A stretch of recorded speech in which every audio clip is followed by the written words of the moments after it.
memang di Indonesia belum pernah ngisi. Di Jakarta itu hanya 2 kali saya ngisi. Pertama di Jakarta Timur, kemudian yang kedua saya ngisi bersama Ustaz Farid Ahmad Uqbah di Masjid Darussalam, ya, kota wisata Cibubur. Nama saya Eri Abdul Rohim. Kalau di FB itu nama asli, bukan nama samaran, ya. Tinggalnya di Puri Gading, Bekasi, ya, Puri Gading, Bekasi. Tepatnya nomornya berapa cari sendiri, ya, karena saya tidak sharing alamat lengkap. Kemudian status, alhamdulillah saya sudah menikah. Sekarang istri saya sudah 4 anaknya, istrinya baru 1. Kemudian aktivitas saya pengangguran. Jadi kalau di rumah, kalau saya lagi di rumah memang saya di rumah terus, atau jadi tukang ojek mengantar istri belanja, ya. Tapi kalau hari Sabtu Ahad biasanya saya sharing atau ngisi training ruqyah syariah setiap Sabtu dan Ahad. Kebanyakan jadwalnya di Malaysia, ya. Ada beberapa sahabat kita yang kita datangkan dari Malaysia. Ada Ustaz Arba'in, kemudian ada Profesor Kawi. Profesor Kawi ini ahli air. Nanti antum kalau mau lebih terperinci tentang bagaimana korelasinya Al-Quran ini dibacakan di air, dia memang ahli air. Kalau ada kebanjiran di Malaysia, biasanya yang masuk TV itu Profesor Kawi. Dia syuting untuk menerangkan ini kenapa terjadi banjir seperti itu. Kaum muslimin yang dimuliakan oleh Allah Subhanahu wa taala. Barangkali saya ingin memulai dengan sebuah firman Allah Subhanahu wa taala yang kita semua sudah hafal sebagai rohi. Allah Subhanahu wa taala berfirman, "A'udzubillahi minasyaitonir rajim. Wa nunazzilu minal Qur'ani ma huwa syifaa'un wa rahmatun lil mu'minin." Dan telah kami turunkan dari Al-Qur'an itu sebagai syifa, sebagai obat, penawar dan rahmat bagi orang yang beriman kepada Allah Subhanahu wa taala. Kaum muslimin yang dimuliakan oleh Allah Subhanahu wa taala, ketika saya sharing dengan Ustadz Farid Ahmad Uqbah sebelum ngisi di kota wisata, ya, setengah tahun yang lalu, saya sampaikan ayat ini. Kemudian saya terjemahkan sebagaimana terjemahan saya tadi. Kemudian diprotes sama Ustadz Farid Ahmad Uqbah. Apa kata beliau? Di situ maksudnya bukan obat, bukan penawar, gitu. Tapi yang dimaksud dari ayat itu adalah penyembuh, katanya. Kenapa? Kalau obat atau penawar kita makan bisa sembuh bisa tidak. Tapi Al-Quran katanya, kalau dibacakan kepada penyakit, apapun penyakitnya pasti sembuh. Ya, karena Al-Quran itu adalah penyembuh, dia bilang. Dan kita teringat bahwa Al-Quran itu bukan makhluk, ya, tapi kalamullah, bagian daripada Allah Subhanahu wa taala. Jadi kalau dikatakan bahwa Al-Quran menyembuhkan, itu diperbolehkan karena dia bukan makhluk Allah Subhanahu wa taala. Beda dengan air. Kalau kita bilang air ini menyembuhkan, tidak boleh dalam akidah Islam. Ya, seperti itu yang beliau jelaskan kepada saya dan menambah satu keyakinan semakin mantap bagi diri saya bahwa apapun penyakitnya kalau diobati dengan Al-Quran pasti sembuh. Kalau tidak sembuh, maka ada yang bermasalah. Bukan pengobatannya, bukan tekniknya, bukan caranya. Kalau Al-Quran sudah dibacakan tidak sembuh, berarti ada yang bermasalah. Bisa jadi yang bermasalah adalah pasiennya, atau bisa jadi yang bermasalah rokinya. Ya, maka harus introspeksi antara keduanya. Seperti itu. Makanya roki juga harus muhasabah. Jangan pandainya cuma nasihatin, suruh tazkiyah, suruh nyuruh orang zikir, nyuruh orang banyak baca Al-Quran, nyuruh orang bangun malam, nyuruh orang untuk sedekah, tapi rokinya tidak pernah melakukan, ya, seperti itu. Makanya harus saling introspeksi diri, ya, saling memperbaiki diri. Seperti itu kaum muslimin yang dimuliakan oleh Allah. Karena tidak mungkin Al-Quran yang salah, ya, seperti itu. Nah, kaum muslimin yang dimuliakan oleh Allah Subhanahu wa taala, banyak sekali dalil-dalilnya, ya. Dalil-dalil dalam as-sunnah, dalam hadis Rasulullah SAW yang menerangkan bahwa Al-Quran ketika dibacakan menyembuhkan semua penyakit, tidak hanya penyakit non medis saja. bukan hanya kerasukan jin, bukan hanya gangguan sihir, tapi Al-Quran kalau dibacakan juga menyembuhkan penyakit medis. Ya, bahkan dalam penelitiannya sel kanker itu pecah, sebagaimana tadi disampaikan sama Ustaz. Nah, tidak perlu saya jelaskan lagi. Ya, bahkan hari ini ditemukan bahwa semua penyakit yang beredar menurut medis, semua penyakit yang beredar di dunia ini 90% itu bersumber dari hati kaum muslimin. Ya, dan kalau dibacakan Al-Quran hatinya tenang, bersih, ya, hatinya bersih, sehat, maka insya Allah penyakitnya juga sehat. Ya, saya sampaikan beberapa hadis untuk memulai daripada sharing kita tentang ruqyah syariah ini. Yang pertama kita mengenal hadis Abu Sa'id Al-Khudri. Ya, ini hadis yang paling terkenal. Ya, di mana Abu Sa'id Al-Khudri ini melakukan satu perjalanan safar. Kemudian di tengah jalan mereka bermalam mendirikan tenda.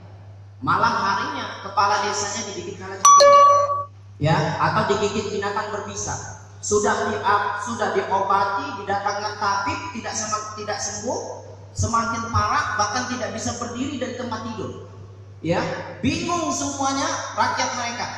Ya, maka kemudian mereka mendatangi Abu Sa'id Al-Khudri kemudian bertanya, ada tidak di antara kalian yang bisa melakukan ruqyah? Ya, ingat tadi sudah dijelaskan bahwa ruqyah itu di zaman dulu sudah dikenal, jampi ya, seperti itu.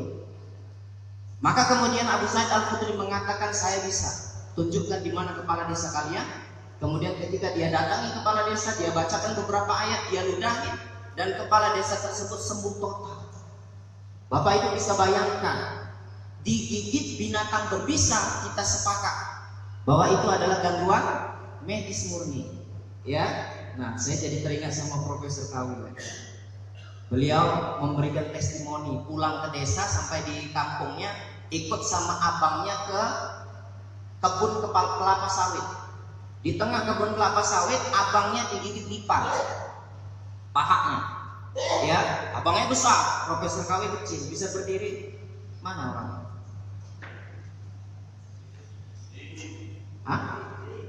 Silakan. Nah, ini orangnya.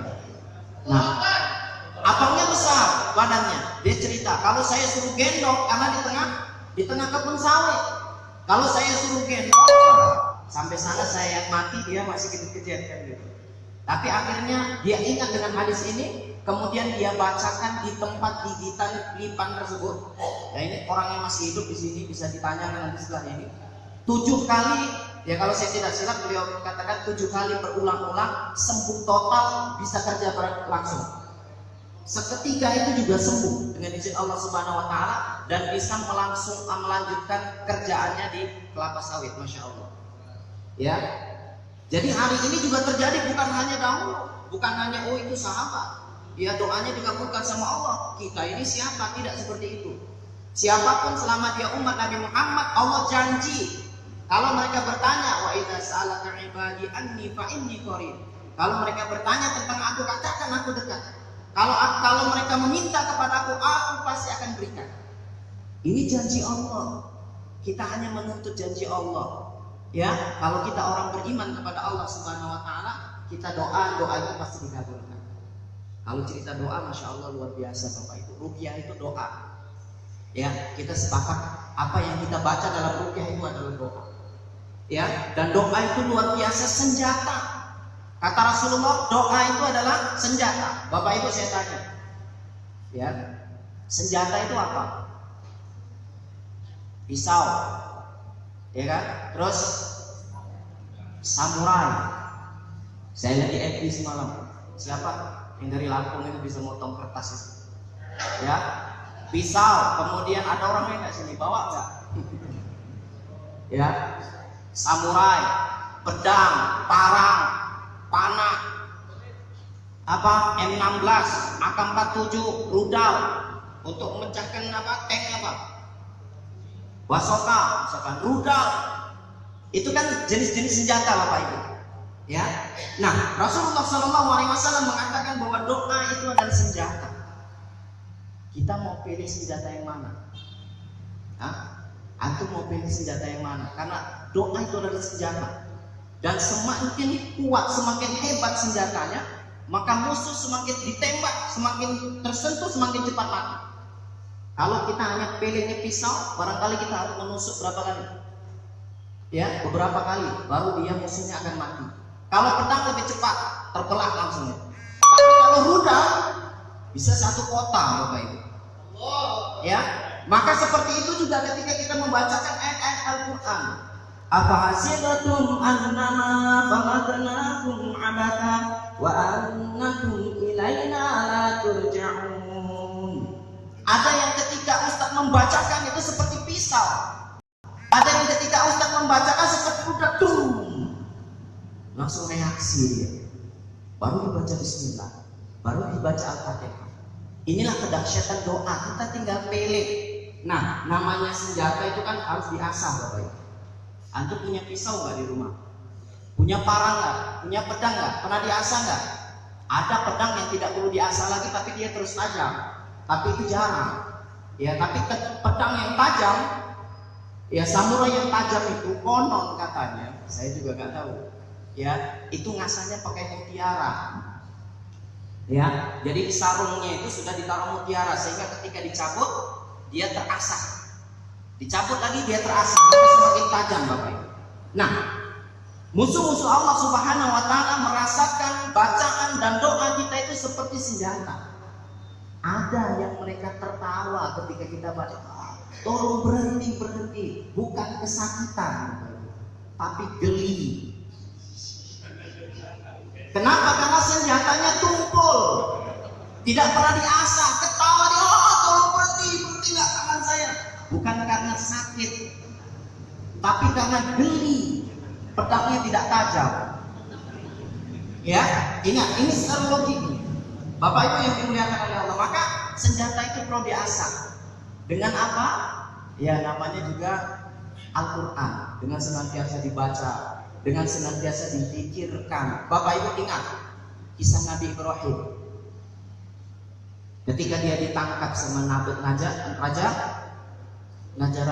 Namrud, kemudian diikat dan mau dibuang ke api. Api sudah disiapkan besar. Apa yang dia lakukan, Bapak Ibu? Dia berdoa, berzikir, hasbunallah wa ni'mal wakil, ni'mal maula wa ni'man nasir. Ketika dia dilemparkan ke api, apinya habis, tidak sehelai benang pun dari tubuhnya terbakar. Masya Allah.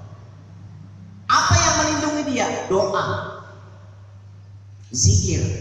Ya, ketika Nabi Musa dikejar-kejar oleh Raja Fir'aun, di depannya laut, di belakangnya tentara Fir'aun dengan senjata lengkap. Sahabatnya sudah bilang, ayo kita nyerah. Kalau kita nggak nyerah dibunuh sama Fir'aun. Kata Nabi Musa, tenang, Allah bersama kita. Apa yang dilakukan oleh Musa? Musa berzikir, hasbunallah wa ni'mal wakil, ni'mal maula wa ni'man nasir. Dia pukul lautan-lautan terbelah, Bapak Ibu. Dan ini tidak pernah terjadi sebelum dan sesudahnya. Sebuah mukjizat yang baru terjadi di zaman Nabi Musa. Dulu waktu saya kecil, kan ini senantiasa didongengkan sama ustaz-ustaz kita. Kisahnya menarik dan memotivasi kita, kan? Saya kira Laut Merah itu seperti sungai saja, apanya seberangnya sana nampak gitu. Jadi kalau terbelah ya paling larinya sedikit lah, terbelah sedikit wajar. Tapi ternyata ketika saya berangkat ke sana menyaksikan, ternyata lautnya itu sama dengan laut kalau ketika kita mau nyebrang Lampung. Ya, luas dan daratannya itu tidak nampak. Itu menunjukkan bahwa lautan itu begitu besar dan mukjizat yang Allah berikan begitu besar. Kenapa mukjizat itu turun? Karena doanya Nabi Musa, zikirnya Nabi Musa, hasbunallah wa ni'mal wakil, ni'mal maula wa ni'man nasir. Bapak Ibu masih ingat kisahnya? Ya, kita ini kan namanya sharing, banyak cerita kan? Karena saya suka diceritakan, jadi saya suka bercerita. Ingat kisahnya Nabi Yunus. Nabi Yunus ditelan sama ikan paus 40 hari 40 malam. Ada yang bilang 4 bulan. Kemudian dia dimuntahkan sama ikan paus, masih hidup di Nabi Yunus. Apakah di perut ikan paus ada makanan? Ada nafas? Tidak ada. Terus apa nafasnya? Apa makannya? Apa minumnya? Zikir. Apa zikirnya Nabi Yunus? Hafal Bapak Ibu? la ilaha illa anta subhanaka inni kuntu minadh dhalimin. Ya, itu zikirnya. Itu yang dibaca oleh Nabi Yunus ketika dia di perut Nabi ikan paus. Dan itulah yang menjadi makanan, minuman, dan nafas dia. Apa kata Allah setelah menjelaskan Nabi Yunus membaca doa itu? Apa kata Allah? Kalau sekiranya Yunus bukanlah hambaku yang senantiasa mengingatku dengan zikir, niscaya Yunus akan tinggal di perut ikan paus untuk selama-lamanya. Artinya sampai mati, Bapak Ibu. Ya, jadi apa yang menyebabkan Nabi Yunus ditolong sama Allah dengan zikirnya yang singkat, la ilaha illa anta subhanaka inni kuntu minadh dhalimin. Apa yang menyebabkan Nabi Musa diselamatkan oleh Allah dengan zikirnya yang singkat, hasbunallahu wa ni'mal wakil, ni'mal maula wa ni'mal nasir. Apa yang menyebabkan Nabi Ibrahim diselamatkan sama Allah dari api yang akan membakar? Hanya dengan zikir yang sedikit, hasbunallahu wa ni'mal wakil, ni'mal maula wa ni'mal nasir. Ternyata rahasianya kata Allah Subhanahu wa taala ketika mengisahkan Nabi Yunus, Allah Subhanahu wa taala mengatakan sekiranya Nabi Yunus bukanlah hambaku yang senantiasa mengingatku dengan zikir, dia akan tinggal di perut ikan paus untuk selama-lamanya. Artinya zikir itu bukan zikir yang dibacakan mereka ketika itu saja, tapi menjadi sebuah amalan yang membuat bibir mereka basah setiap hari, yang membuat suara mereka serak setiap hari karena menzikirkan doa-doa tersebut, kaum muslimin. Mendoakan doa-doa tersebut sehingga ketika dia terpepet mendapat musibah, dia bacakan, Allah angkat derajat. Dalam hadis qudsi dikatakan, ada seorang yang senantiasa berdoa, senantiasa berzikir, ditimpa sama Allah musibah. Ya, kemudian ketika dia ditimpa musibah, dia angkat tangan, ya Allah, ya Allah, ya Allah, selamatkanlah aku. Kata para malaikat, ini suara siapa ini? Ya, dalam hadis qudsi, suara siapa ini? Ya, kita tidak asing dengan suaranya. Sering kita dengar suara dia, siapa dia? Maka malaikat yang lain mengatakan ini adalah Fulan bin Fulan. Dia memang senantiasa. Ada orang yang tidak pernah berzikir dan berdoa, kemudian dia ketika ditimpa musibah dia angkat tangan, ya Allah, ya Allah, ya Allah, selamatkanlah saya. Kata malaikat, ini suara siapa? Kok kita nggak pernah dengar? Ini dia nggak pernah doa. Ini karena kepepet dapat musibah dia doa. Ya udah kalau gitu abaikan saja. Maka doanya tidak dikabulkan, musibah Allah menimpa dia dan dia hancur. Kaum muslimin yang dimuliakan oleh Allah. Jadi ini satu rahasia. Bagaimana doa dan zikir kita menjadi satu senjata, kekuatan yang luar biasa, sehingga ketika kita bacakan sedikit yang kita bacakan, tapi seolah-olah seperti rudal yang menghancurkan sebuah kota. Itu adalah zikir yang senantiasa dilafazkan, senantiasa diulang. Makanya Rasulullah SAW kalau antum lihat dalam buku-buku tentang zikir, Rasulullah SAW itu selalu mengulang-ulang doa. Ini untuk menghadirkan satu kekuatan daripada doa tersebut. Kaum muslimin yang dimuliakan oleh Allah, sudah habis waktu saya. Kaum muslimin yang dimuliakan oleh Allah, itu sering tentang doa. Jadi antum ya jangan bertanya-tanya lagi, kenapa Ustaz? Apa rahasianya Ustaz? Kenapa ketika dibacakan baru bismillah sudah reaksi? Ya, sebenarnya itu bukan rahasia, itu sudah dikasih tahu sama Rasulullah. Tinggal kita amalkan. Jadikan ayat-ayat ruqyah itu sebagai amalan kita sehari-hari. Memang pekerjaan kita yaitu zikir kita yaitu. Rasulullah SAW melakukan ruqyah itu sampai dia mati, Bapak. Ingat nggak hadisnya? Rasul Aisyah radhiyallahu anha mengatakan Rasulullah ketika mau wafat, dia menyuruhku untuk membacakan 3 qul. Ya, karena Rasulullah sudah tidak mampu. Ini di akhir hayat. Rasulullah menyuruh Aisyah untuk membacakan 3 qul, kemudian membasuhkan seluruh tubuhnya dengan ayat-ayat tersebut. Maka Aisyah kemudian mengambil tangan Rasulullah karena tangan Rasulullah lebih berkah. Itu menunjukkan bahwa ruqyah itu bukan amalan 1 minggu 2 kali, 1 minggu sekali atau 1 hari sekali, tapi merupakan amalan setiap saat sampai kita mati, Bapak Ibu. Nah, hadis yang kedua itu hadis tentang Abu Sa'id Al-Khudri. Hadis yang kedua, ada seorang sahabat yang baru masuk Islam. Bapak Ibu baca di buku Ensiklopedia Pengobatan Islam. Di situ ada sebuah hadis menceritakan ada seorang sahabat mu'allaf baru masuk Islam syahadat. Asyhadu an la ilaha illallah wa asyhadu anna Muhammadar Rasulullah. Kemudian sama Rasulullah disuruh dia menghafal surat Al-Fatihah. Ya, saya ada pengalaman menarik sama Ustaz Syuhada Hanafi. Ya, waktu saya ajak beliau ke Kuala Lumpur. Ya, ini panitia bersemangat. Ustaz Syuhada Hanafi datang. Ya. Ujung-ujungnya panitianya WhatsApp saya, Ustaz Eri, antum ketahuan rahasianya. Apa saya bilang? Ternyata antum belum pernah jumpa sama Ustaz Syuhada Hanafi. Jadi di Kuala Lumpur adalah pertemuan pertama dengan beliau. Ya, seperti itu. Alhamdulillah. Nah, saya lanjutkan. Ya, jadi mu'alaf ini diajarkan surah Al-Fatihah kemudian dia hafal. Setelah hafal dia pulang, Bapak Ibu. Ketika dia pulang ke rumah, di tengah jalan dia menemukan ada seorang laki-laki yang diikat, dirantai kaki dan tangannya. Ya, karena dia kasihan, dia turun, dia cari keluarganya, dia tanya kenapa ini. Ya, maka keluarganya bilang dia terkena gangguan jiwa, gila. Kemudian si mu'alaf, sahabat mu'alaf ini pulang ke rumah, setiap pagi dan petang dia datang. Setiap pagi dan petang dia datang, dia pegang dadanya, dia baca Al-Fatihah. Karena saat itu si mu'alaf ini baru hafal Al-Fatihah. Ya, ini membuktikan bahwa antum kalau sudah hafal surah Al-Fatihah, sudah boleh jadi roki. Ya, iya. Dan ini yang selalu menjadi yang saya motivasi kepada seluruh peserta saya. Ada peserta saya yang mu'alaf, baru masuk Islam, bahkan ada yang syahadatnya di tempat training. Ya, kewajiban kamu cuma hafal surah Al-Fatihah. Setelah itu kamu praktekkan ruqyah syariah. Ini hadisnya. Jadi ruqyah syariah ini adalah perkara yang mudah. Yang hari ini dulu itu ditakut-takutin, kamu jangan coba-coba ruqyah. Ini jin rumah aja dipindah katanya. Apalagi kamu katanya. Padahal jin itu kata Ustaz Naik lucu, imut-imut, menggemaskan. Kalau jumpa kejar, tangkap, cekek dia sampai mati. Nah, seperti itu. Dulu kita ditakut-takuti, jin itu makhluk yang luar biasa, kuat ya. Ternyata mereka adalah makhluk yang lemah. Takut sebenarnya mereka sama kita. Nah, kaum muslimin yang dimuliakan oleh Allah. Nah, setiap pagi dan petang dia datangi, dia bacakan Al-Fatihah sambil megang dada. Selang beberapa hari, Bapak Ibu, pemuda itu sembuh dari penyakit jiwa.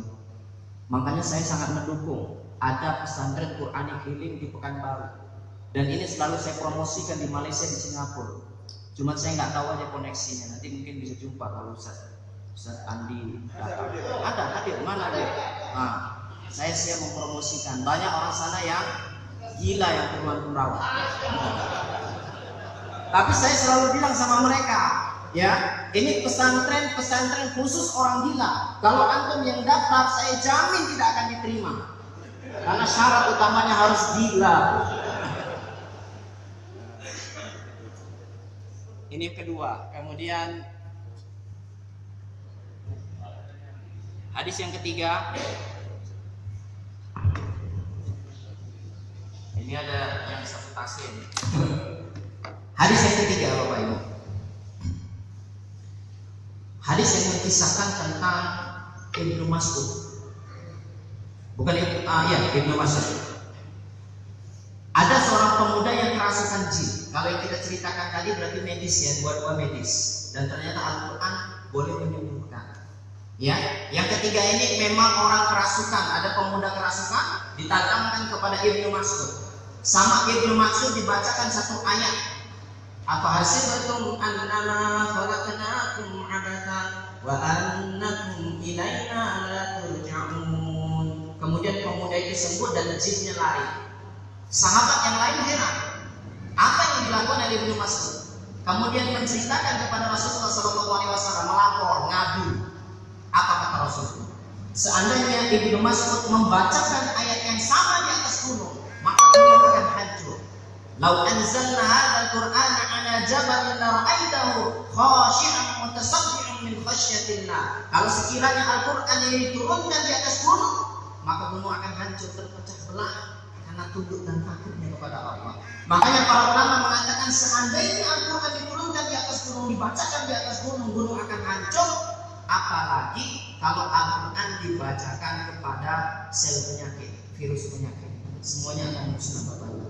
Dan kita sudah temukan, kalau kita semua yang hadir di sini rohani, maka antum pasti sudah menemukan betapa ajaibnya pengobatan Al-Quran ini menyembuhkan penyakit-penyakit yang dokter sudah angkat tangan.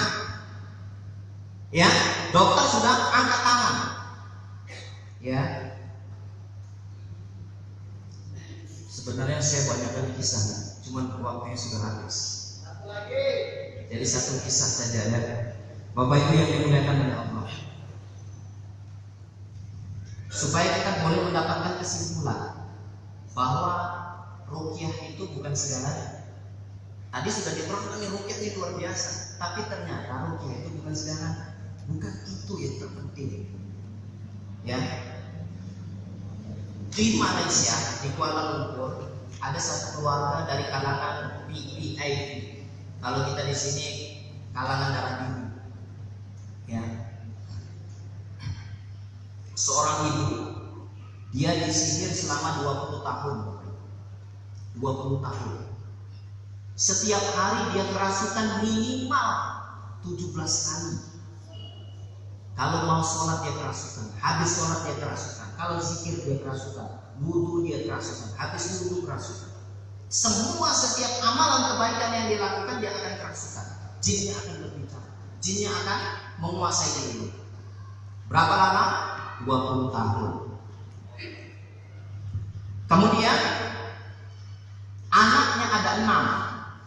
Anaknya 6. Yang 5 lulusan Madinah. Doktor, hafiz Al-Quran semuanya. Kesimpulannya selama 20 tahun ibunya ini senantiasa diruqyah sama anaknya. Hafiz Al-Quran, ahli ruqyah. Ya, pertama ketemu dengan saya saat itu di Selangor. Sebenarnya dia mau ikut kursus, ikut pelatihan saya, training.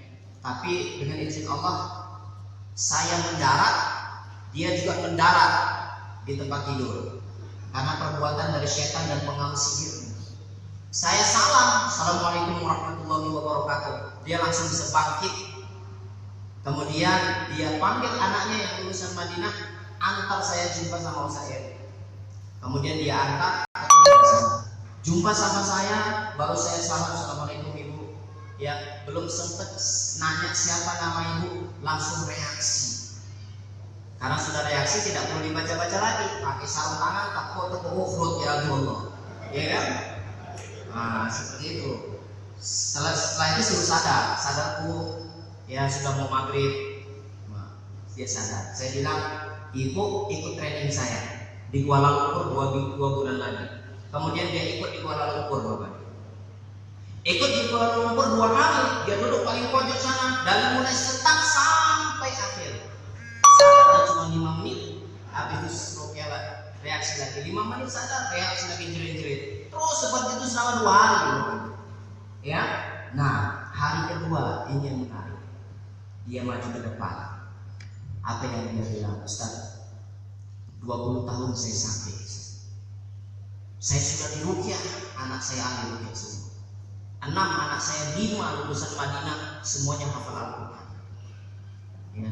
Saya sudah pernah ke Libya, saya sudah pernah ke Qatar, saya sudah pernah ke Mesir, saya sudah pernah ke Madinah, ke Mekah mencari syekh-syekh ahli ruqyah di sana untuk meruqyah saya.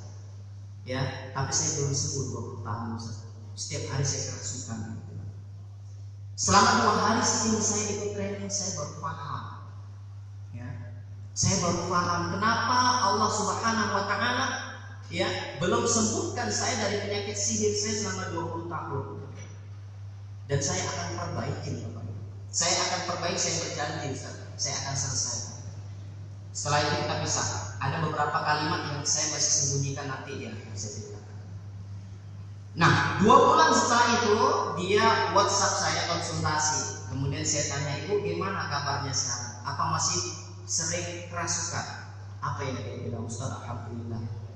Sejak saya ikut training, kemudian saya praktekkan rukyah mandiri, kemudian karena basic kita bersama Ustaz Naik, ya, kita ajarkan para peserta rukyah mandiri supaya mereka ya tawakalnya hanya pada Allah langsung, tidak perlu cari perukyah. Nah, dia bilang alhamdulillah sekarang sudah tidak pernah kerasukan lagi, Ustaz. Antum bisa bayangkan 20 tahun dia dirukyah, ya, tidak sembuh. Kemudian dia melakukan rukyah mandiri. Apa rahasianya Bapak Ibu yang dimuliakan oleh Allah? Saya tadi sudah sampaikan, dia disihir selama 20 tahun. Dan ketika dia datang di hari kedua bertemu dengan saya, dia bilang, Ustaz, saya tahu siapa yang menyihir. Ya, saya tahu siapa yang menyihir. Dia adalah mantan pembantu saya. Ya, orang Indonesia. Ya, tinggalnya di Medan, tetangga saya. Astagfirullahaladzim. Saya dalam hati mikir, pantas ibu ini pertama jumpa saya langsung reaksi. Jinnya kenal, orang Medan datang. Ya. Nah, jadi Ustaz, selama 20 tahun wajar kalau saya menyimpan dendam dalam hati. Ya, dan mungkin karena dendam inilah Allah Subhanahu wa taala halangi saya untuk sembuh. Dan saya berjanji, Ustaz, mulai hari ini saya maafkan orang yang menyihir saya tanpa syarat. Bapak Ibu yang dimuliakan oleh Allah Subhanahu wa taala, ternyata yang lebih penting itu bagaimana bersihnya hati qalbu kita. Ya, antum menghadapi pasien kalau susah sembuh dirukyah begitu saja, pasti ada yang bermasalah. Hatinya mesti bermasalah. Ya, maka dicek Bapak Ibu, suruh dia bertanya sama Allah, ya Allah, tunjukkan kepadaku dosa apa yang pernah aku lakukan di masa lalu ya Allah, yang menyebabkan Engkau turunkan musibah kepadaku berupa penyakit yang tidak kunjung sembuh ini ya Allah. Allah pasti akan tunjukkan kalau dia betul-betul berdoa dan ikhlas. Sebenarnya ada beberapa cerita lagi yang akan menjelaskan ini semua. Ini materi sana ya, materi dasarnya kenapa saya curi-curi.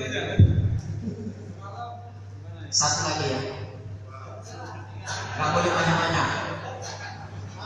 Satu cerita lagi untuk menyimpulkan ini, kan sudah dapat, sehingga nanti kita enak dengan pasien itu. Kita tidak pernah bersalah, yang salah itu pasien. Kalau dia nggak sembuh, iya, yang salah bukan kita. Ini motivasi kita. Makanya jangan sampai ada roti yang mundurkan diri mulai hari ini. Saya mengundurkan diri hanya gara-gara ditembak sama pasien. Apa saya sudah rukyah 5 kali nggak sembuh. Akhirnya mundurkan diri jadi roki. Padahal saya merukyah itu kalau ada 1000 orang yang sembuh cuma 2 orang. Cuma itu yang saya ceritakan kan itu. Iyalah, kalau yang diceritakannya nggak sembuh kan nggak enak. Nah, kaum muslimin yang dimuliakan oleh Allah, kisah yang terakhir,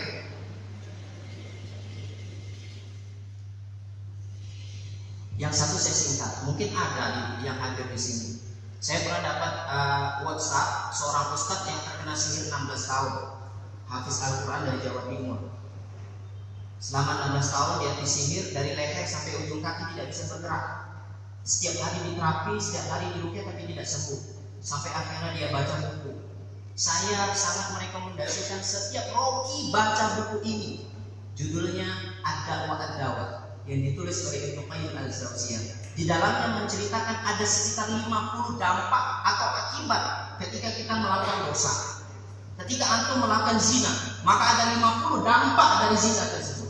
Ketika antum makan harta riba, maka ada 50 akibat atau dampak yang Allah berikan kepada kita. Salah satunya Allah akan berikan penyakit yang susah untuk disembuhkan. Nah, Ustaz itu ketika baca, Masya Allah, jangan-jangan karena dosa saya. Kemudian dia introspeksi. Setiap hari dia ingat dosa dia tobat. Dia ingat dosa dia tobat. Dia ingat dosa dia tobat. Dia ingat dosa dia tobat. Dan pada tahun yang ke-16 tersebut, ketika dia mengingat dosa dan dia bertobat, Allah sembuhkan dia total. Dan sekarang dia menjadi roki, bahkan menjadi trainer rukyah syariah. Yang kabarnya kalau pasien datang ke dia dikasih kertas kosong sama pena, suruh nulis pojok sana, tulis dosamu sengaja. Sudah nulis dosa, suruh tobat, baru dirukyah 15 menit. Tapi pasiennya sembuh Bapak Ibu. Kenapa? Karena masalah utamanya selesai, bersih. Ya. Nah, saya nggak tahu ini siapa. Kisah yang terakhir. Ini agak lama sedikit, mungkin sekitar 2 jam. Ada yang kenal sama Pak Jamil Azzaini? Kenal ya, trainer terkenal Asia Tenggara. Saya ikut training dia beberapa kali dan dia termasuk inspirator saya. Saya selalu putar-putar video training dia. Ya, satu ketika dia diuji dengan istrinya yang sakit, istrinya 2. Ya, sekali lagi istrinya 2. Ya, saya pastikan ketiga istrinya 2.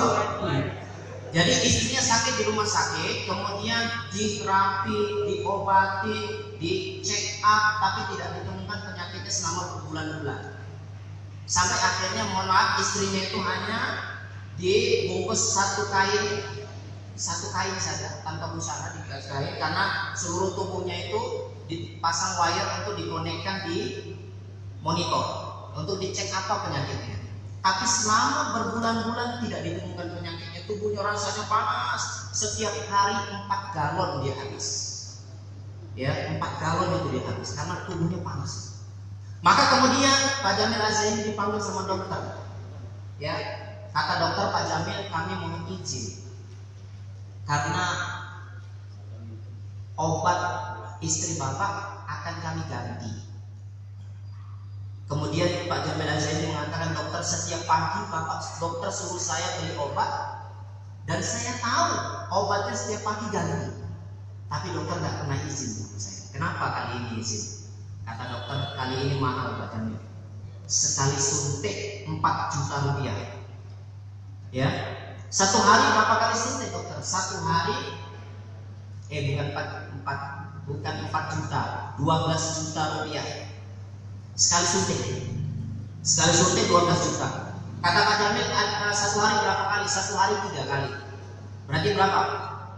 3 kali 12, 36 juta setiap hari. Maka kemudian Jamil Azzaini mengatakan, dokter, uang segitu banyak bagi saya dan saya tidak mampu. Ini tabungan saya sudah hampir habis untuk biaya istri saya selama berbulan-bulan. Ya, maka saya mohon dokter sekali lagi tolong dicek. Dokter periksa di ruangan pemeriksaan dan saya akan mohon kepada Allah, kepada Tuhan saya akan berdoa agar Allah tunjukkan apa penyakit istri saya. Istrinya dibawa ke ruangan pemeriksaan dan Pak Jamil Azzaini datang ke musola, dia sholat 2 rakaat hajat. Setelah itu dia berdoa kepada Allah Subhanahu wa taala, ya Allah ya Rabb, tunjukkanlah kepadaku dosa apa yang dulu pernah aku lakukan di masa lalu sehingga engkau turunkan musibah kepadaku berupa penyakit istriku yang tidak kunjung sembuh ya Allah, bahkan penyakitnya tidak ditemukan ya Allah. Tunjukkanlah ya Allah, karena bagimu amat mudah untuk menunjukkannya. Maka kemudian dia lanjut baca Al-Quran. Ketika dia baca Al-Quran, tiba-tiba Pak Jamil Azzaini teringat satu dosa di masa lalunya pada tahun 70. Pada tahun berapa? Pada tahun 70 dia pernah mencuri uang ibunya sebanyak 120 rupiah. 120 rupiah. Hah? Zaman dulu banyak lah, cukuplah untuk beli es doger. Ya, 120 rupiah Bapak. Ya, maka kemudian Jamil Azzaini bertanya-tanya, kenapa ketika dia bertanya kepada Allah, ya Allah, tunjukkanlah kepada saya dosa apa yang pernah saya lakukan sehingga engkau turunkan musibah. Ya, kemudian Allah tunjukkan dosa tersebut yang sepertinya kecil di tahun 70 hanya 120 rupiah. Maka kemudian dia beranikan diri, dia ambil telepon, dia telepon ibunya. Assalamualaikum ibu. Waalaikumsalam. Gimana kabarnya ibu? Alhamdulillah sehat. Kamu jangan tanya kabar ibu, yang sakit kan istrinya. Gimana kabar istrinya? Ya, sudah sembuh belum? Ya, kata Jamil Azzaini belum. Ya, bahkan penyakitnya belum ditemukan. Setelah mereka berbincang berdua, maka kemudian Jamil Az-Zaini memberanikan diri bertanya, ibu ingat tidak? Pada tahun 70 dulu, di mana ibu pernah kehilangan uang sebanyak 120 rupiah di bawah bantal ibu. Betapa terkejutnya Jamil Az-Zaini ketika mendengar jawaban ibunya dengan nada yang keras. Demi Allah, ibu tidak akan pernah lupa dengan peristiwa itu. Dan ibu tidak akan pernah memaafkan orang yang mencuri uang tersebut sampai hari kiamat. Gara-gara dia curi uang tersebut, ibu dihinakan, bapakmu dilecehkan, dan Nabi Muhammad dicaci maki. Ternyata uang itu, mereka adalah orang miskin di kampung, di Lampung, tenaga usaha perdana. Ya. Mereka dulu orang miskin, punya hutang sama orang paling kaya di kampungnya. Ya, sebanyak 120 rupiah. Bagi mereka uang ini banyak, sudah dikumpulkan berbulan-bulan, sudah siap paginya disimpan di bawah bantal, malamnya sorenya mau dibayarkan, ternyata hilang.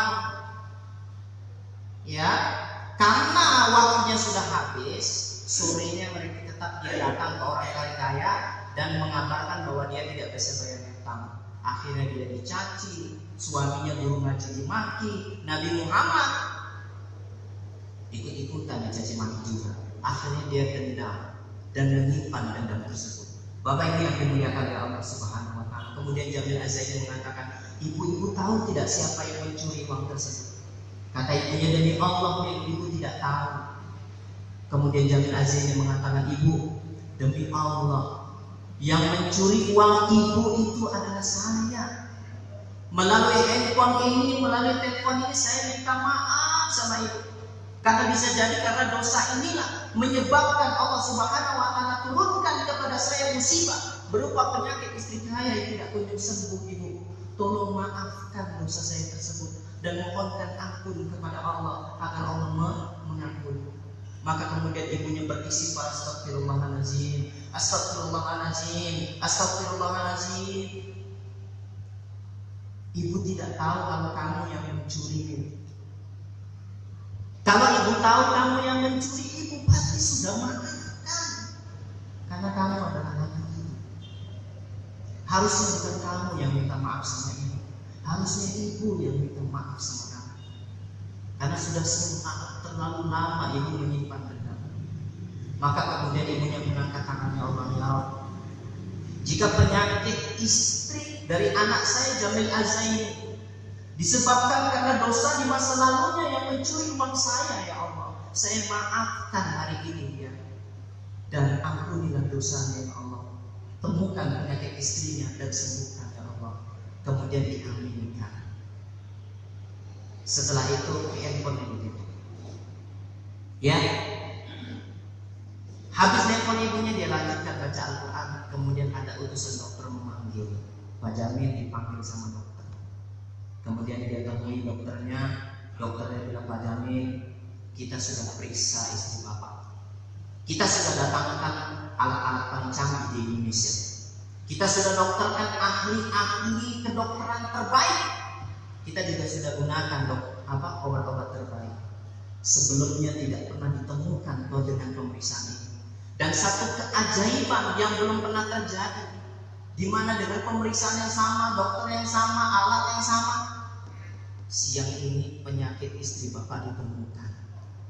Allahu Akbar. Ternyata infeksi pankreas, kemudian dioperasi dan sembuh. Lihat bagaimana korelasi adanya hubungan antara dosa di masa lalu yang kadang-kadang kita sudah lupa. Kadang-kadang pasien itu kalau tidak kita ingatkan, dia pasti lupa. Makanya antum nggak pernah salah sebagai peruqyah. Kalau pasiennya tidak sembuh, dia yang salah. Cari. Ketika dia temukan seperti Jamil Az-Zaini, maka Allah akan sembuhkan dengan ruqyah syar'i. Allah sembuhkan dengan terapi.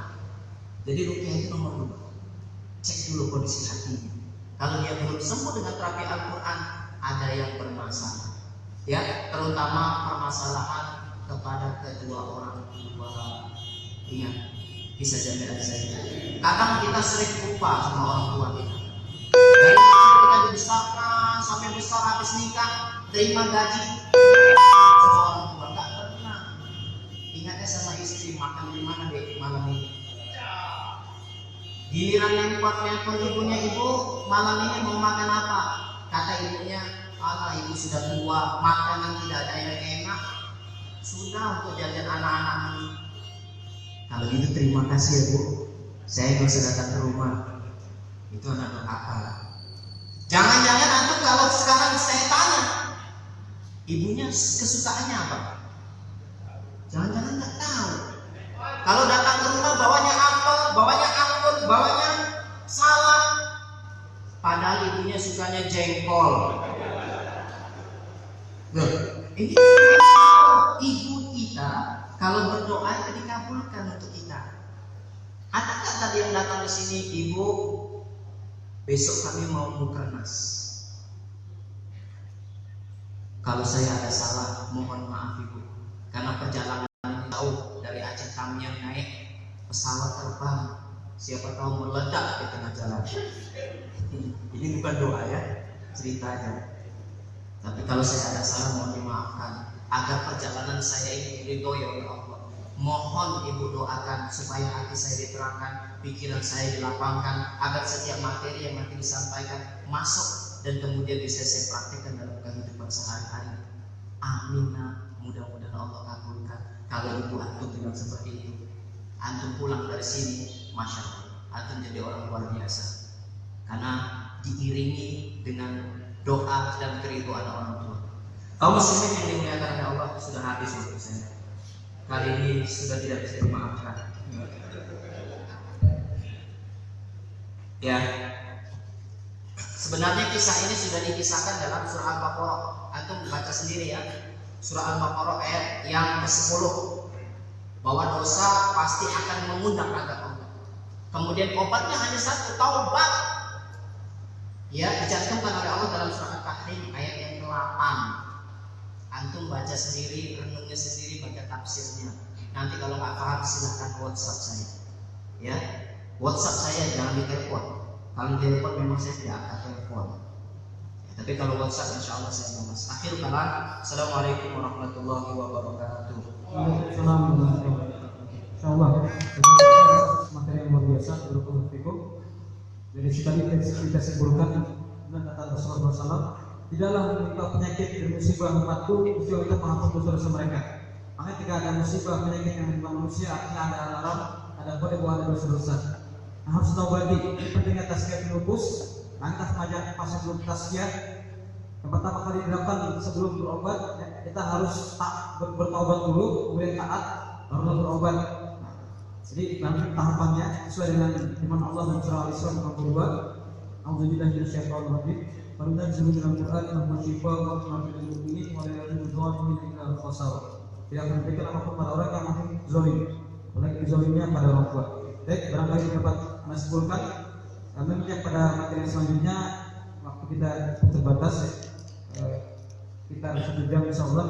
Kita akan lanjutkan materi selanjutnya itu yang akan dipandu langsung oleh Ketua Umum Quranic di Indonesia, yaitu Ustaz Muhammad Zunaidi SPD. Pada beliau kami persilahkan. Fadhol Ustaz. Kita 30 menit ya. Fadhol Ustaz.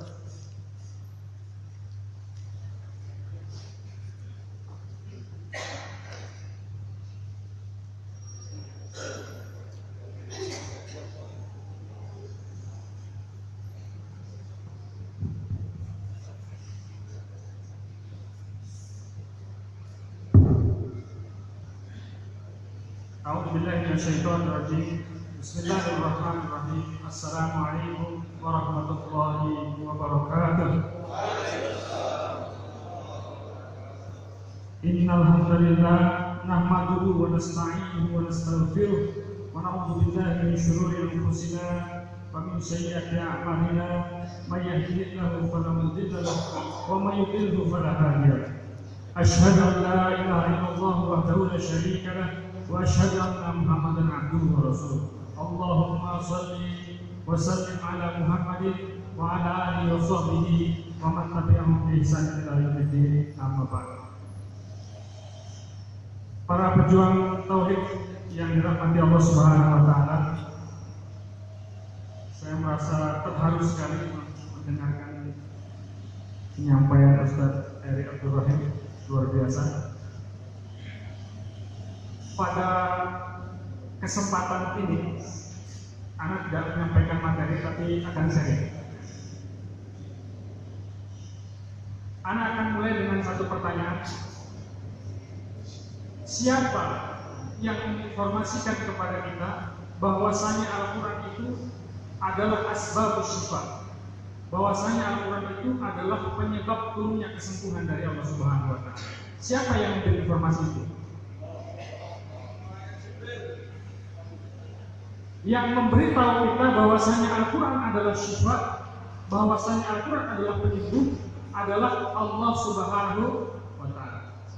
Jadi kalau demikian halnya, ketika ada orang sakit kemudian kita bacakan Al-Quran, yang hebat yang membacakan, apa yang dibaca yang hebat?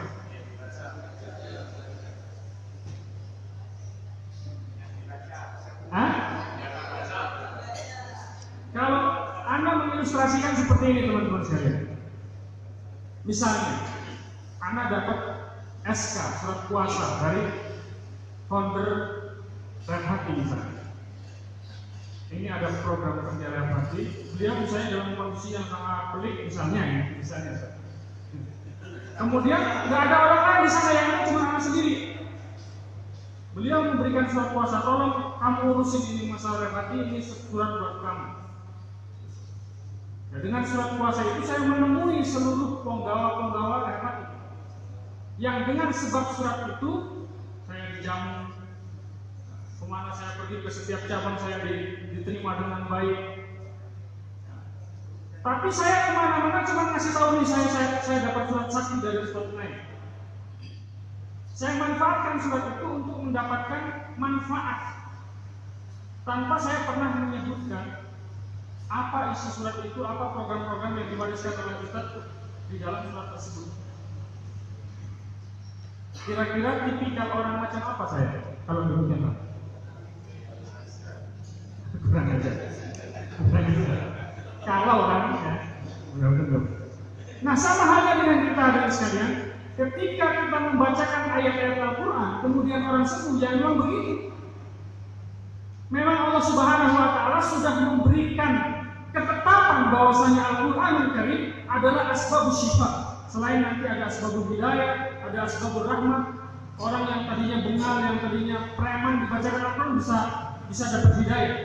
Karena Al-Quran selain asbabus syifa adalah juga asbabul hidayah.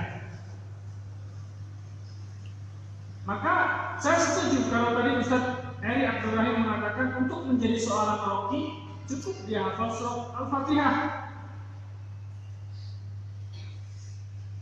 Karena Al-Quran itu syifa, dan yang menjelaskan bahwasanya Al-Quran adalah syifa adalah Allah Subhanahu wa taala. A'udzubillahi minasyaitonir rajim. Ya ayyuhan nas, wahai manusia, qad ja'atkum mau'izatun min rabbikum wa shifaa'un lima fis sudur wa hudan wa rahmatan lil. Orang sakit pada Al-Quran dibacakan Al-Quran sembuh. Hal ini diteliti oleh para ulama, dari ulama-ulama zaman dulu, ulama-ulama salaf sampai ulama-ulama mutaakhirin, ulama-ulama zaman sekarang, bikin penelitian tentang penyembuhan dengan Al-Quran, ternyata hasilnya sama. Sampai-sampai Ibnu Qayyim Al-Jauziyah mengatakan, kalau Anda tidak bisa sembuh dengan perantaraan Al-Quran, jangan Anda harapkan ada obat lain yang bisa menyembuhkan Anda. Karena Al-Quran adalah syifa'un min kulli da'in, penyembuh dari segala macam penyakit, baik penyakit lahir maupun penyakit batin, penyakit fisik maupun penyakit metafisik, penyakit dunia maupun penyakit akhirat. Itu Al-Quran.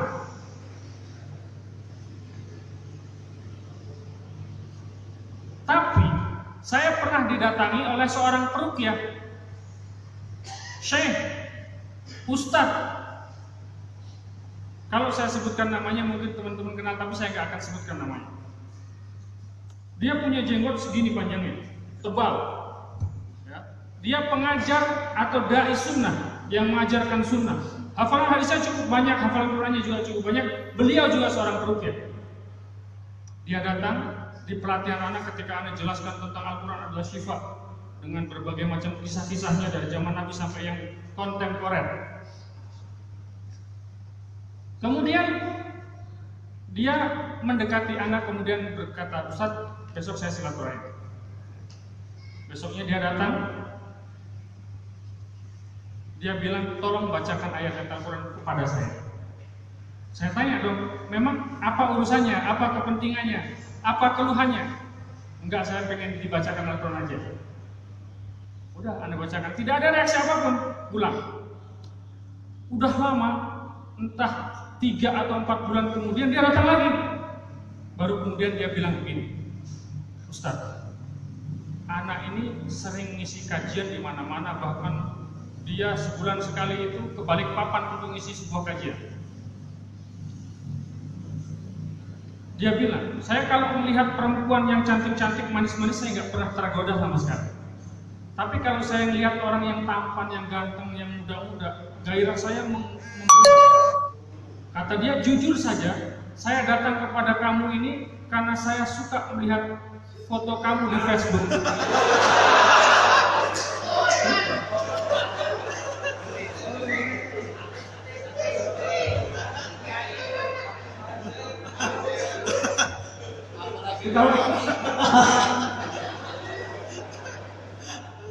Jadi beliau tertarik ruqyah ke tempat anak itu karena dia lihat foto Facebook anak itu katanya manis gitu katanya. Ini masalah. Dia bilang, saya sudah taubat, saya sudah ruqyah di mana-mana, bahkan saya sudah ruqyah mandiri untuk bisa menghilangkan kebiasaan buruk saya, cinta atau suka kepada sesama jenis. Tetapi nggak pernah bisa, dia bilang. Nggak pernah bisa sembuh saya.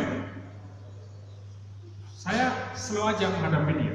Kemudian saya bilang, selama Anda, saya bilang Anda kepada dia, nggak bilang antum, selama Anda masih menyembah Tuhan lain selain Allah Subhanahu wa Ta'ala, Anda nggak akan pernah sembuh. Antum jangan macam-macam katanya. Anda sholat, Anda baca Quran, Anda hafal Al-Quran, Anda hafal hadis, Anda hafal ini, Anda juga ngajar sunnah. Dia bilang, antum menuduh orang lain musyrik, tuduhan antum akan kembali kepada antum sendiri katanya. Dia bilang gitu. Anda bilang, pokoknya kalau antum mau sembuh, antum harus menyembah Allah. Karena Anda melihat antum bukan penyembah Allah. Dia sampai bingung. Bisa antum jelaskan maksudnya apa? Anda bilang sama dia, antum pulang, nanti Anda SMS jawabannya. Bayang-bayang terus ya. Takutnya ada kena air dipandangin terus sama dia gitu. Terus kemudian saya SMS kepada dia. Coba antum buka Quran surat Zariyat ayat 23. Kalau teman-teman ada programnya silakan dibuka. Maaf, surat Jasiyah.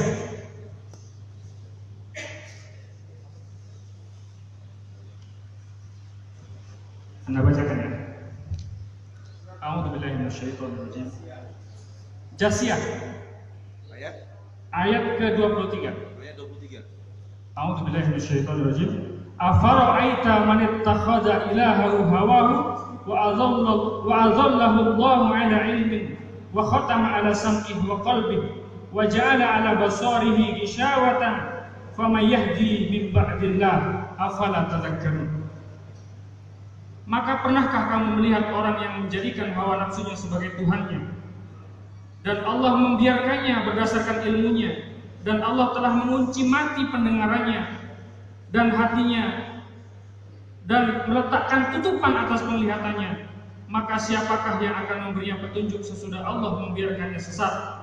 Maka mengapa kamu tidak mengambil pelajaran? Habis dia baca itu dia langsung telepon.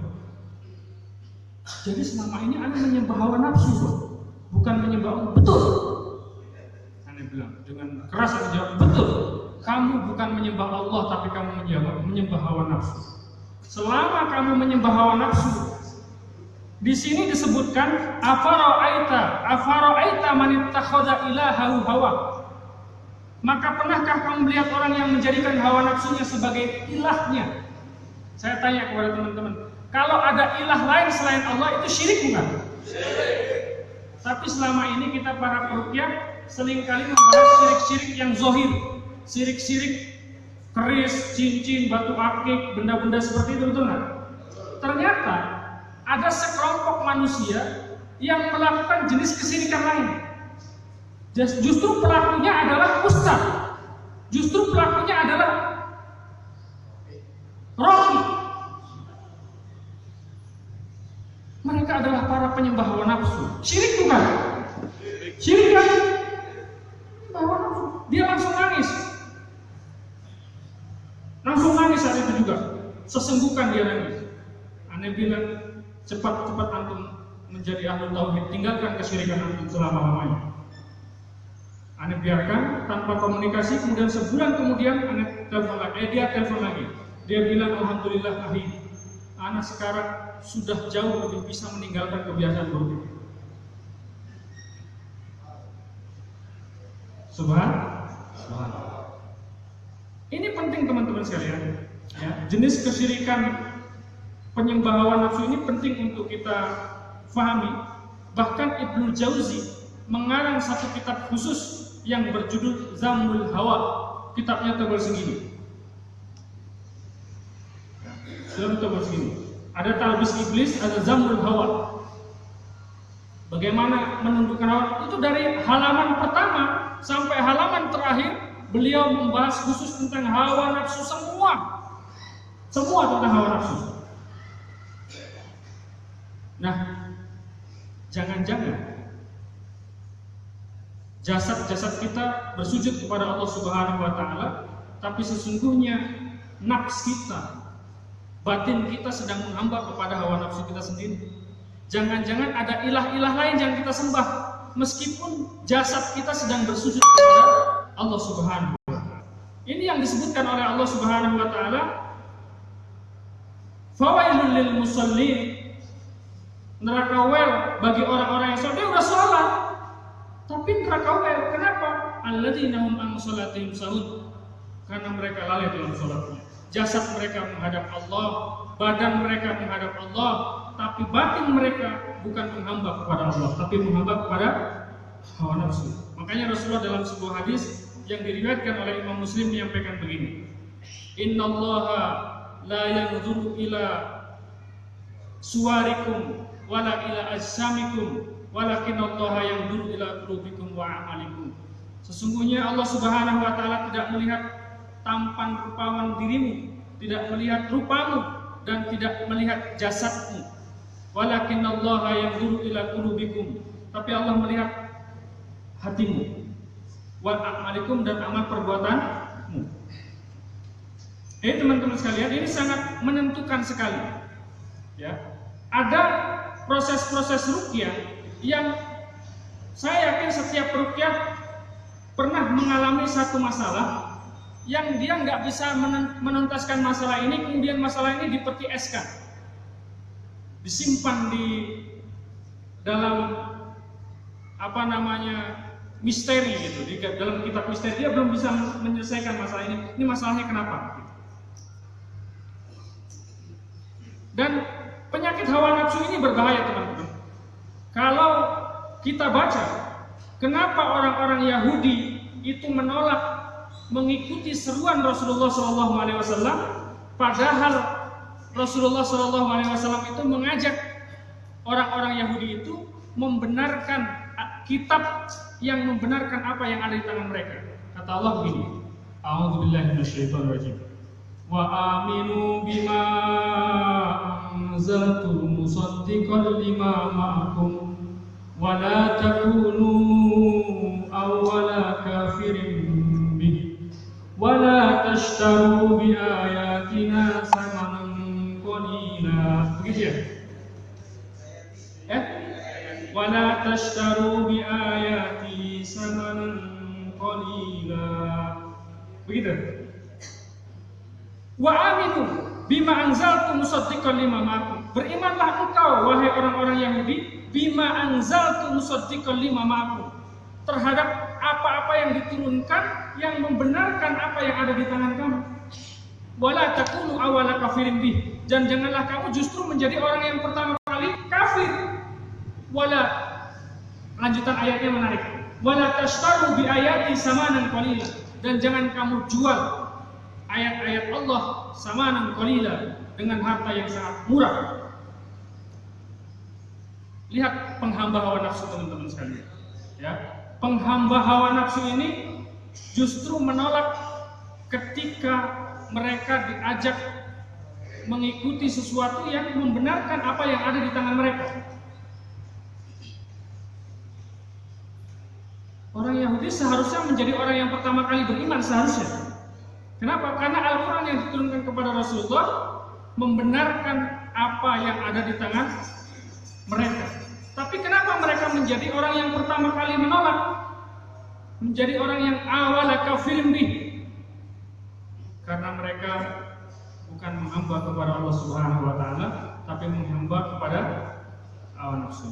Mereka takut kalau saya mengikuti Muhammad, nanti umat yang sudah saya kumpulin, umat yang sudah biasa ngasih uang kepada saya, umat yang biasa kita ruqyah, nggak datang lagi kepada kita, gitu. Nggak ngasih uang lagi kepada kita. Gitu. Jadi makanya wala tashtaru bi ayati samanan qalila, jangan kamu jual ayat-ayat Allah itu dengan harga yang sangat murah. Nah, ini teman-teman sekalian, senada dengan ini, ya, bahwa syaitan khususnya dari bangsa jin itu bukan makhluk yang bodoh. Dia adalah makhluk mukallaf, makhluk yang dibebankan di atas pundaknya ibadah. Kalau makhluk di atas pundaknya dibebankan ibadah, dia makhluk cerdas apa makhluk bodoh? Cerdas. Karena dia cerdas, maka dia punya tipu daya. Kita itu yang tidak boleh mengikuti tipu dayanya. Wala tattabi'u khutuwatis syaitan. Janganlah kamu mengikuti langkah-langkah syaitan. Kalau kaitannya dengan setan mudah. Tadi yang dijelaskan oleh Ustadz Eri Abdul Rahim itu inland, ya, bahwa dosa itu juga disampaikan oleh Ibnu Qayyim al-Jauziyah dalam kitab Ad-Da'wa wa Dawa panjang lebar tentang awaqibudz dzunub, akibat-akibat perbuatan dosa, ya. Syaitan itu akan turun kepada orang-orang yang berbuat dosa. Saya tanya kepada teman-teman peruqyah, setan dulu datang menggoda kita kemudian kita berbuat dosa, apa kita berbuat dosa dulu baru setan datang? Hah?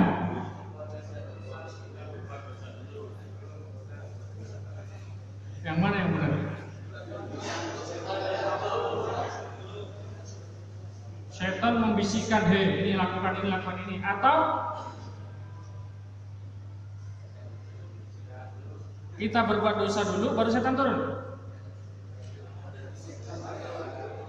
Untuk menjawab pertanyaan ini, silahkan teman-teman lihat di dalam surat Asy-Syu'ara ayat 221. Jadi setan dulu, apa kita dulu yang berbuat dosa nih? Ada kamu. A'udzubillahi minasyaitonir rajim. Hal unabbiukum ala man tanazzalus syayatin. Maukah kalian aku beritahu kepada siapa setan-setan itu turun? Tanazzalu ala kulli afakin asim. Sesungguhnya setan itu turun kepada orang-orang yang suka berdusta, lagi banyak berbuat dosa. Jadi setan turun kepada orang yang suka berdusta, lagi banyak berbuat dosa. Jadi dusta yang kita lakukan itu menjadi makanun nuzul, menjadi tempat turunnya setan. Nah, makanya bagus sekali tadi penjelasan Ustadz Eri Abdul Rahim, ya, bahwa ada kesembuhan yang dipercepat oleh Allah Subhanahu wa taala dengan perantaraan ayat-ayat Al-Qur'an, tapi ada ada penyakit-penyakit yang penyembuhannya itu butuh syarat. Ya. Penyembuhannya butuh syarat. Jadi kalau kaitannya dengan gangguan syaitan, ana seringkali mengilustrasikan seperti ini teman-teman. Ya. Dan ilustrasi ini cukup mudah untuk difahami oleh pasien-pasien kita. Ya. Syaitan di dalam surat Asy-Syu'ara ayat 221 disebutkan mereka turun tanazzalu ala kulli afaq, turun kepada orang yang suka berdusta, asim, lagi banyak berbuat dosa. Dosa dan dusta yang dilakukan oleh hamba-hamba Allah, oleh anak-anak manusia maupun jin, itu umpama bangkai. Ya, seumpama bangkai yang mengeluarkan aroma yang sangat busuk. Kalau ada bangkai, ada laler nggak? Setiap ada bangkai ada lalat, ada lalat. Ketika ada lalat yang berkumpul mengerumuni bangkai, kemudian kita datang, kita semprot lalat-lalat itu menggunakan pembunuh serangga, mati semua,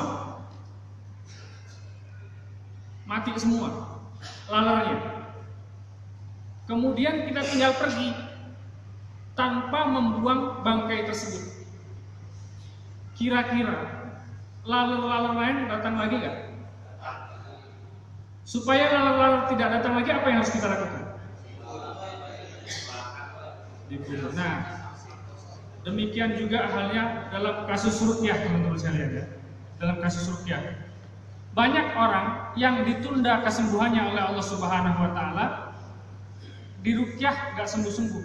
Dia muntah-muntah, reaksi ketika diruqyah berkali-kali, diruqyah reaksi muntah-muntah, tapi nggak hilang-hilang penyakitnya, nggak lepas-lepas juga gangguannya.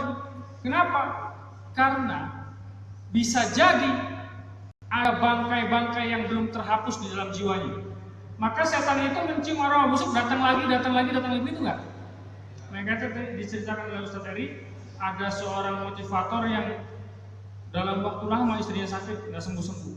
Nah sebenarnya ketika orang sudah diruqyah kemudian tidak sembuh, itu bagus. Kenapa bagus? Bukan, teman-teman. Kenapa bagus? Karena saat itu Allah Subhanahu wa taala ingin menempatkan kita pada posisi yang betul. Allah Subhanahu wa taala ingin menempatkan kita pada posisi kehambaan namanya. Ketika seseorang sudah menempati posisi yang betul, yaitu posisi kehambaan, maka saat itu pertolongan Allah Subhanahu wa taala sangat dekat. Ala inna nasrullahi qarib. Ingatlah oleh kalian bahwasanya pertolongan Allah itu dekat. Karena yang membuat pertolongan Allah Subhanahu wa taala jauh itu karena kita seringkali mengambil alih posisi ketuhanan. Kita seringkali mengambil alih posisi Rabb. Padahal kita abdun, padahal kita hamba, tapi